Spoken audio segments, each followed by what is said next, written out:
This conversation was sponsored by Komodo, a zero-knowledge peer-to-peer atomic swap exchange. Learn more at komodoplatform.com. All right, how's it going, everybody? Juan Galt here. I'm with LooTz, another Komodo OG from the early days, back when it was called SuperNet. No more. But how you doing, man? Hey, what's up? Thanks for having me. My pleasure. So there's a lot of exciting stuff going on, as always, in the crypto space. It's never boring. I just sent you a tweet. Let's just should we start with the tweet, or do you have anything you wanna start with? I will start off with the tweet. I mean, there's plenty to talk about, but you know, with that Verge CPU coin going on right now, it's getting crazy. They have a lot of people are CPU mining it at the moment. Did you hear about that? It's like the first approved Komodo, chain, asset chain, I believe they call them. So approved meaning that they went to JL 777 and they're actually getting all the proper updates and, you know, doing it correctly, right? Interesting. So, and JL 77 is promoting it himself. I've seen him talk about it. That's why I say promoting. Right. But let's look at it. Let's look at the tweet. Interesting. So the tweet is by Jackson Palmer, and just FYI, if people don't know who this guy is, this is the guy that created Dogecoin. Ah. Yeah, this guy is the equivalent of Charlie Lee for Litecoin or Satoshi for Bitcoin, except for Dogecoin. I think I've seen that guy before. Does he live in New York? I don't know, but he's around, and he's pretty funny. I've seen that guy before, dude. I swear to God, at some conference, I definitely seen that guy. Yeah, he's around. So the tweet says, the tweet goes back to another tweet that says it would cost just about $915 to 51% attack Bitcoin private right now. Ticking time bomb. Bitcoin private is that coin that is really funny. I think they did they forked Ccoin, I think. Yeah.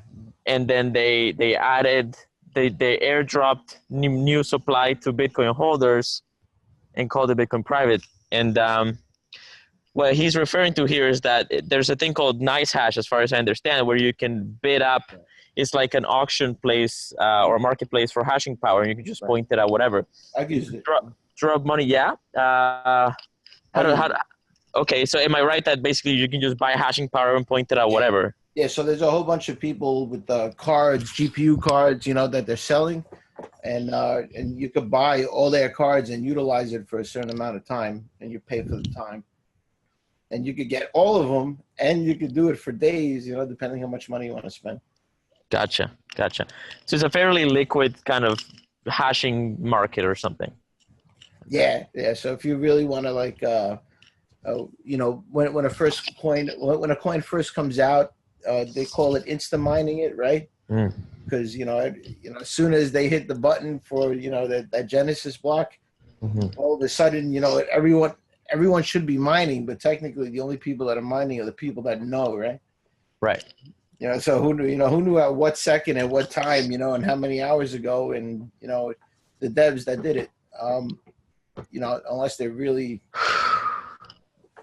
transparent. Yeah, and when Bitcoin began, there was not even knowledge of mining, and there was no massive there's no ASICs specialized for that proof of work algorithm, and nobody had probably created mining software and stuff. The ASICs are coming. Z9s. With the Z9. I'm putting it in order, bro. I'm getting two of those babies. Yeah, absolutely. And I'm just saying, when Satoshi created Bitcoin, that there was none of that. So it was kind of like a very, very pure okay, start mining if you get this, right? Yeah. Today, if you fork a coin and you do the Genesis block, there's basically the equivalent of mining. I don't want to demonize them, because to me this is kind of like the nature of certain things in the world. But they're basically mining gangs. They're like groups of miners that have, or one investor can be just one person, right, have enough weight in their mining power, then they can actually 51% attack a blockchain, like what Jackson Palmer is suggesting here with Bitcoin private. He's saying that it would cost about $1,000 to 51% attack Bitcoin private, which is crazy. And this is a calculation based on the hashing power, the current hashing power of and difficulty of Bitcoin private. And what happened, this is kind of like a result of a couple of big hacks that happened recently at the protocol security level. One of them was on Verge. I don't know exactly the details, but somebody basically messed with their protocol timestamps. And do you know about that one? Yeah, for the third time. This is the third time it happened. Oh, really? Can you tell me a little bit more about that? Like, I just heard they got 51% attacked again. But Verge itself is an interesting crypto where there's 3 different mining algorithms, I believe. 3, might be more. Mm-hmm. Definitely at least 3. Yeah, I think I heard 5. But yeah, 5. So it's does that increase the amount of vulnerabilities it has because it's mining different algorithms? I don't know. That's the question we got to ask the developers or somebody. I don't know. I heard the attack was more or less like they were giving, because there's some timestamping element to it. I don't know exactly how that works, but more or less what I heard was that the attacker was submitting proof of works, but with timestamps that were like older, that were like previous, or that made the protocol think that it was the difficulty was too high because it was taking people too long to submit proof of works, and so it started to lower the difficulty. And so it lowered the difficulty enough that a 51% attack was easy, and that's. Yeah. I don't know if they did like a double spend or what kind of thing they try to pull, but yeah, I don't know if it was if it was successful, that would really be bad for Verge.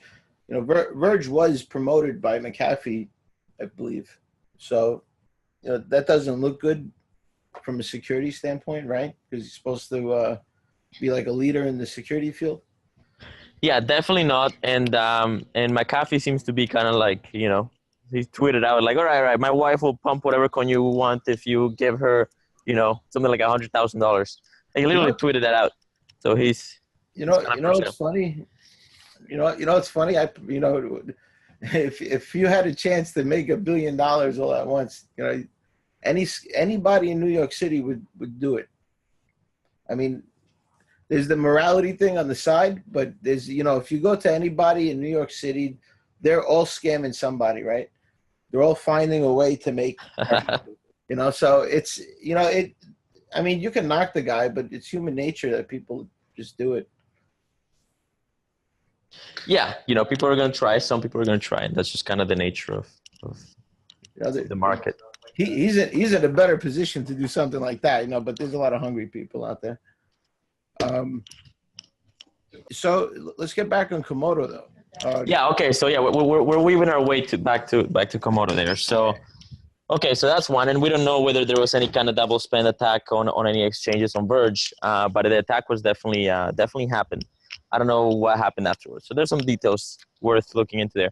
And then with Bitcoin Gold, they did something similar. Bitcoin Gold was a fork of Bitcoin that happened right around the time that Bitcoin Cash forked off. What they did was they added Equihash. Uh-huh. They changed the proof of work to Equihash and like pre-mined like something like 2% or something, right? Yes. Yeah. And it's an Asian coin. It's based out of Hong Kong, or at least the team was based out of Hong Kong and China and all that, in Japan, I think, or at least Hong Kong and Japan. Yeah. And anyway, apparently they got 51% attacked, and they did that in order to double spend one of the exchanges. And I've heard like $18 million were estimated stolen. Wow. Which is a fuck ton of money. Like that's the kind of attack that makes other people want to start trying that attack. Right. Which is why I'm thinking there's going to be somewhat of a crypto forest fire that's going to sort of set off in altcoins that have small hashing power. And we might actually start seeing, like, maybe I'm on panic mode, by the way. Maybe I'm just like, like there's one of those days where it's like, oh my God, everything's going to shit. But I think we might actually start seeing the deaths of altcoins, like small altcoins, because there's just going to be no confidence in their security anymore. Because the moment that they gain some value, somebody can double spend them if they have enough, money to throw at NiceHash, right? Right. Well, and if NiceHash has that amount of power for that moment, because it does vary how many are available for you. Gotcha. Right. So, I mean, you could go in there. They're all sold out. And the only one available is charging freaking 10 times the amount, right? Right. So, Yeah, and that's a good point. That's a really good point. Yeah, that kind of touches on the restrictions of the market of hashing power itself, which is why the stronger coins, the coins with the most hashing power, are going to be the ones that are going to be more or less okay. I mean, they're going to be fine. Most likely, they're going to be way better off, and that's going to be Bitcoin. That's going to be the top ones. You know, I was thinking last night, like, which coins are interested, and which coins have a good defense against this kind of attack. And obviously, Komodo has sort of, you know, built this thing called a security feature, which is to back up their blockchains on top of Bitcoin and restore from that. So I think we're going to be seeing, you know, I don't know. I'm not saying this is going to happen tomorrow, but I think it's going to be. I think we're going to be seeing tests, like proof of work kind of challenges to blockchains. How automated is that? How automated is that backup? You know, is there something that's required, or does it do it, you know, regularly? Does it back up and restore regularly? Well, as far as I understand, pretty much every Komodo block or every sort of small set of Komodo blocks gets backed up on top of Bitcoin. So I would say, like, you know, multiple times a day, like, you know, easily like 60 times a day, I would say gets backed up on top of Bitcoin. This is based on sort of my experience with being a notary node in Komodo, even though I'm part of a team, and then I'm not the guy that's sort of looking at the servers all the time. Right. But it's something like that. Well, you know, with any backup, you know, there comes a restore, right? So does it get restored naturally, I'm asking? Yeah. Or is it, yeah, That's a good question. That's a good question, and I don't know the answer to that. I'm assuming James has sort of already thought this through. Right. But we're gonna see. We're gonna see, and I think that's gonna kind of set everybody's priorities straight for, you know. Yeah. Well, you know, we go way back. We go way back in history here with the SuperNet. Remember when it was called SuperNet? Oh yeah. I mean, I don't think they like that name anymore, but because I haven't heard it being said in a long time. But you know, it's before SuperNet was like the most amazing thing. Remember that? They brought on like 10 coins in the beginning, and it was supposed to be like get some special feature inside of the Komodo, the SuperNet wallet. I mean, we've grown a lot since then. We've grown. I mean, I don't know if we want to call it grown, you know, but we've expanded a lot since then. Yeah, and we've definitely pivoted. There's been a lot of pivoting. You know, there's the whole like thing of leaving NXT and then launching our own blockchain, and now the atomic swaps are actually like, you know, they're working, even though it's still like way too hard to use, but it's right. They're working. Right. So we're a long ways away, but yeah. But back in the day, you had to have a portion of the tokens holdings in escrow with the multi gateway exchange and all that. Yeah, it was like a multi-signature exchange. Multi gateway was its own asset. I mean, there's still a shit ton of assets. Yeah, they're still in there. They're still there somewhere. Yeah. You know, there's remember Venture? Something Venture? Was that one of those like mining power? That was the one where every single time, you know, a new SuperNet asset gets created, you get some of it because you own that asset. Right. Kind of like the Waves platform community points. Mm-hmm. Right. Yeah, it was like a crypto stock market. It was very interesting. Remember free market? Yeah. Yep. You know, they're actually still going. They're doing their thing on Ethereum. Oh, they moved to Ethereum. Okay, interesting. Yeah. Cool. Yes. I believe it was Owly. I've had the show before. Yeah, they're sort of like open bazaar, right? So they're trying to do like an open bazaar thing. So Core is actually thinking of coming down to Mexico, man, to Acapulco. Yeah, fucking A, man. Let's do it for the next conference. If not for the next conference, we're looking at a place. Oh, really? Yeah, I can help you. I know people. I got contacts. You know, we got like 3 of our workers that are already there. No, 2. Really? Yeah. Right now? That's hilarious. How did I not know this? I know Otto was there chilling. Well, heck, I mean, yeah. Let me know. I could suggest which areas are the best, and you know, as far as like just being chill and like having everything you need and everything being easy. Um, I actually got a home down there. I didn't know about. huh. Oh yeah, you mentioned this once that you had Yeah. some family there. My Yeah. cousin's got a house down there, and they moved back over here, and they got a guy like taking care of it. But Wow. it's he says anytime I want. He says he just lets the guy know, and he'll let me in. That's great, dude. Yeah. That's fantastic. Just make it your headquarters. Like, is it like a nice little villa type of thing? Yeah, it's a Fucking really. A. Yeah, I mean, from what I understand, it's like a mansion. Yeah, there's a lot of really nice kind of luxury property in Acapulco, but it's like it was all of it was built like in the 50s and 60s. So it's old school luxury, and a lot of it is kind of like, it hasn't been maintained for a while. And Well, so it's kind of like it's taking some damage, so it's really cheap.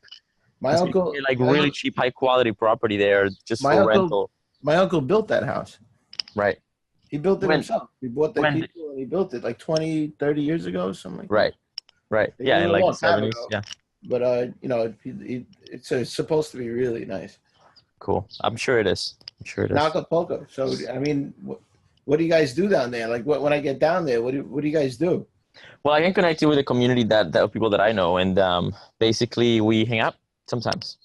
And there's all kinds of projects going on down there. I think a lot of people, most of the people come during the conference and around the conference, so like the 3 months around the conference. What And conference? then a lot of them, yeah, in Acapulco, which is in February. Yeah, Oh, what? Yeah, yeah, it's gonna be awesome. That's gonna, yeah. how cold it is here in February. Fuck that, I'm on Oh, my it's way. crazy. Sweet. I'll see you there. Anybody that's listened to this, you're welcome to come to the conference. Hang out. Yeah, Buy a we ticket. probably get all the core guys over there, man. Boom. Yep. Yeah, Otto was there last year. We've shot an interview. I did like a little workshop on Komodo, and kind of explained it. And I just want some empanadas, hmm? I You just want want what? some empanadas. I Tacos. want some Tacos is what you'll get. tacos. Tacos like a motherfucker. All the tacos you can eat. I love tacos, but over here it's All kinds dangerous. of tacos. It's dangerous to eat tacos here, man. You forget about In New it. York. Oh, In New York. man, you go to Taco Bell, forget about it. It tastes Oh good for a God. second, but man, the next day you pay. You pay. You're yeah, cat meat taco. Straight from New York. It's horrible, man. So no, I mean, a lot of Made in people China. go there. I don't know how they do it, but man, as soon as my stomach, it's like poison. It doesn't want it. Right. This is high quality content, ladies and I gentlemen. know. We need the good stuff. Breaking news. Breaking news, man. There's not that Breaking much breaking news, man. We're all waiting for Bitcoin to go back up Fucking A. after it goes down. Yeah. So And what I do you can think is say going to that all happen? the Okay, time. we already talked about some potential incoming FUD about proof of work. Everybody, hold on to your pants. Do some research. Don't panic. What do you think is going to happen with the price? It looks like we're testing pretty significant resistance. We had a nice little bounce there. Are we going back up, or are we going to fall to like what, $5,000? Nah, we're going straight up till November, baby. Really? This is all temporary.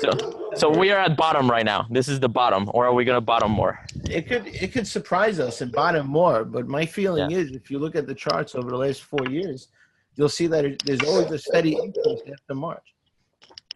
But are we gonna get a fucking 2014 May, winter?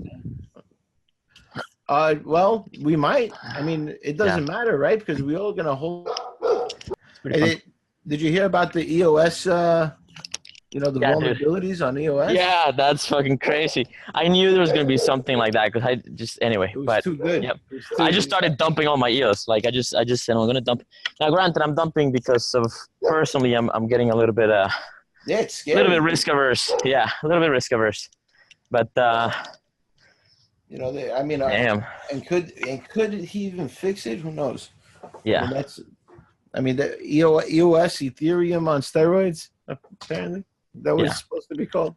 Yeah. Well, I guess that's what's gonna happen.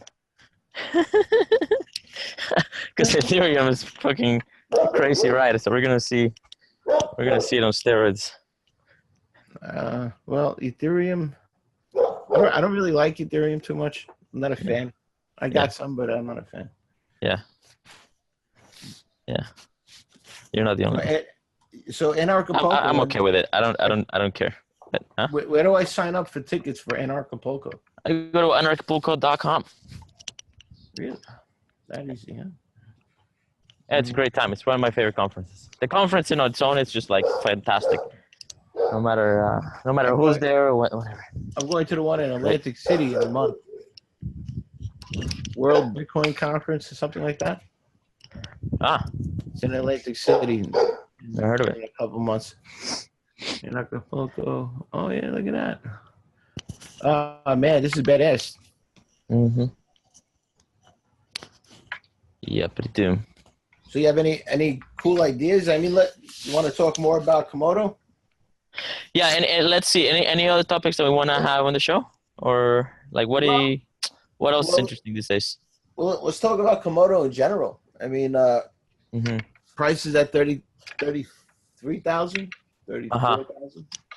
I mean, as far as trading is concerned, I think it's a pretty good price. If you could grab it at 31, 32. I mean, it might even go down to 27, man. I would grab that shit as soon as I see it. Yeah, it's definitely bottom. Like we're definitely at the bottom as far as price goes, or pretty close. We're definitely testing bottoms. Right, and you know what it comes down to? It comes down to the fact that there's a lot of Zcash forks out there, but do they have a team skilled enough and a dev skilled enough to fix any problems that arise in an emergency? The most likely answer is no. So that's the scary part. Yeah. I think Komodo, we will see a unique kind of result from this sort of proof of work game that's sort of starting, right? The great proof of work games. If I'm right, because I could be wrong too, but we're gonna see a very unique response and effect on the Komodo project, and we're better off than people that haven't even thought about this kind of threat, and I think a lot of the coins are gonna, a lot of the money is gonna consolidate among the top, most secure, most established coins, and anyway, I have a few thoughts about which ones those are, but we can leave that for a little bit later. You want to talk Komodo? Well, how about that Verge coin? Tell me about it. At all? No. It's 50%. It's a fork of Komodo. It's 50% proof of stake and 50% proof of work. Huh. And you can mine it with your CPU right now. And if you win the lottery, you might get a block. It's actually I've gotten like 6 or 7 in the last 2 days. Huh. That's kind of cool. Yeah, it's pretty nice. I mean, especially now in the beginning phase, you want to get in on it now, right? Right, exactly. And then the mining will be useless probably in a month, 2 months, who knows? Right. Interesting. What's your thoughts on market, on Komodo and how they're doing as far as public outreach? I think it's the wrong time to do public outreach. I think it's the right time to build software that is usable, and I think that 80% of the resources should be going to barter decks. Like, just build the thing. Like, just build it so that it's usable, fix the user experience problems, make it seamless. When you have that, the marketing will come for free. People will be like calling us like, please let me interview you. Yes. Yeah. So that's my opinion. I just want some crack. Let me suck your dick. Yeah, exactly. Please. Yeah.